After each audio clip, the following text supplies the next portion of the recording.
flag. Oh, cars got loose. Spun some tires. Contact. Is that Boyer? And McDowell. Oh, man. And caution's out. We'll try it again. Well, he was already upset about starting in that row. He would have been out of that had he been one row further up. And he has damage on the right front, and Justin Haley has had contact. Yeah, it looked like somebody spun a tire. Then I thought Haley for the 6. Oh, actually, maybe it was Boyer had some contact from behind from the 34 of McDowell. Sent him up into Haley, actually. I knew they made contact. I wasn't sure where that contact came from. Ooh, we saw this the other night in one of the duels. Or was that maybe it's the Clash, but one of the similar things where they came to the line and spun the tires with a little bit of contact. Ryan Newman, that was Ryan Newman spinning the tires, and William Byron. There's a little bit.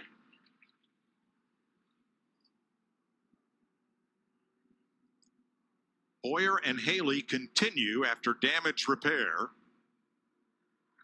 And we listened in on Michael McDowell and company. I'm not sure what he did there, but he was spinning out. I tried to get away from him on the inside there. He clobbered me. Well, that's Michael McDowell, Weeks now. And tomorrow, they're all headed for Las Vegas to set up and get us up and running for next weekend's race. And remember that torrential downpour we had last night. I saw a lot of those guys completely saturated because they were out in the elements. Las Vegas next week, then California, then Phoenix. Then we come back to the East Coast in Atlanta for the 2020 NASCAR Cup season as they trouble. Hey, Greg. Here's the big one. Man. Well, there goes half the field. Sure does. And it's Ryan Newman leading them around. Jimmy Johnson. Hopes in his final Daytona 500. Kurt Busch, another former Daytona 500 winner. Brad Keselowski trying to win it for the first time, all torn up. Bubba Wallace, Eric Almirola, one of the fastest Fords in this entire field. And here's Martin Truex, who couldn't get back to the lead pack and gets all torn up. Smoke out the exhaust pipe. That's not a tire problem for the 18 of Kyle Busch. We are, of course, under caution with 15 to go. Watch the outside line here, Jeff. You can see Joey Logano really aggressive to the rear bumper of the 10. He's going to push him all the way up to the 2. And they just, right before the 10 gets there, there's a little bit of movement. And that little bit of movement, when you make that much contact, turns your car right around. That's exactly what happened to Brad Keselowski and the 10 of Almirola. And that happens right in front of most of the field. And that really all started with a big push from Joey Logano. Remember Joey Logano talking on the radio earlier about, you got to tell me when I'm pushing that car and it's going to make contact with the car in front of us. Well, that happened right there with his teammate. He made contact with the 2. Hooks his bumper, turns him around. Oh, he slammed Alex Bowman. And it's on. And for the second time in less than a handful of years, Eric Almirola ends up being knocked out of a good chance to win the Daytona 500.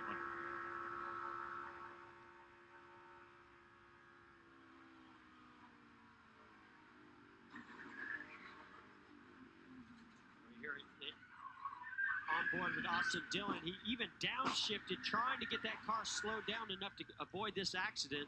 And he put the block on. Car. 77.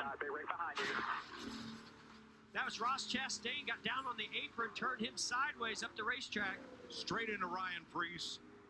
Chase Elliott involved. Another multi-car pileup. With 2 to go, we'll go to overtime. There's the Connecticut Kids car. Joey Logano. Logano's got a flat left rear and trouble on the right front. Ty Dillon stuck in the grass, no rear deck lid or spoiler. That's a big hit by Ross Chastain. He wants to make it around to pit road to load the car. Yeah, I believe so. And Ryan Preece, that car won't steer. It's against the wall. Now, Almirola, that's prior damage. He just got back out there. And maybe a little current. And then the passenger side door goes in the wall. Those hurt. That almost looks, Jeff, like the right rear went down with all those sparks and the car just took off. I think the car, once he came up on the apron, the car just got a little sideways. He tried to correct, and it caught the banking and shot the nose over.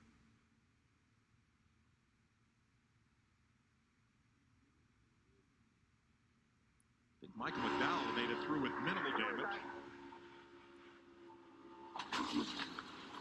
The infield grass, William Byron, who won his qualifying race here on Thursday. And that will change everything. Certainly has changed it for that Exalted 24. Contact with Ricky Stenhouse puts William Byron into the inside wall and a hard hit. I believe he was in 4th position in front of Ricky Stenhouse Jr. Well, he'd like to drive it away, but he hasn't seen the front end of that. Oh, that's definitely That's going to rollback end their material. chances in any way of winning this Daytona 500. So Yeah, officially, now it is the second caution flag of the Daytona 500. And after that great duel on Thursday, you know, you could just see as Ricky Stenhouse Jr. moved left, he just caught that left rear of the bumper.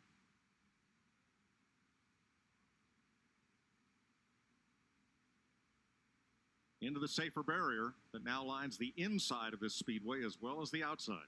Chastain. He had such a run.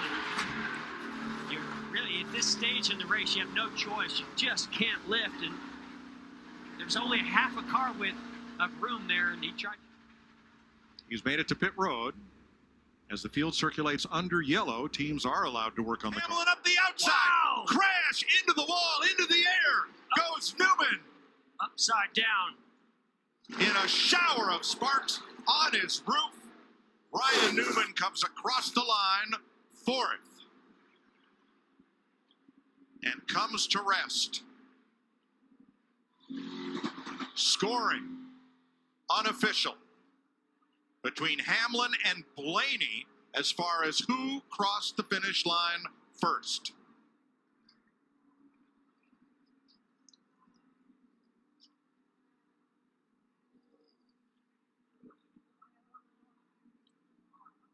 Newman got turned, went up in the air. As he came down, was hit by another car and launched skyward, coming down on his roof. The AMR safety team is there quickly to attend to Ryan Newman.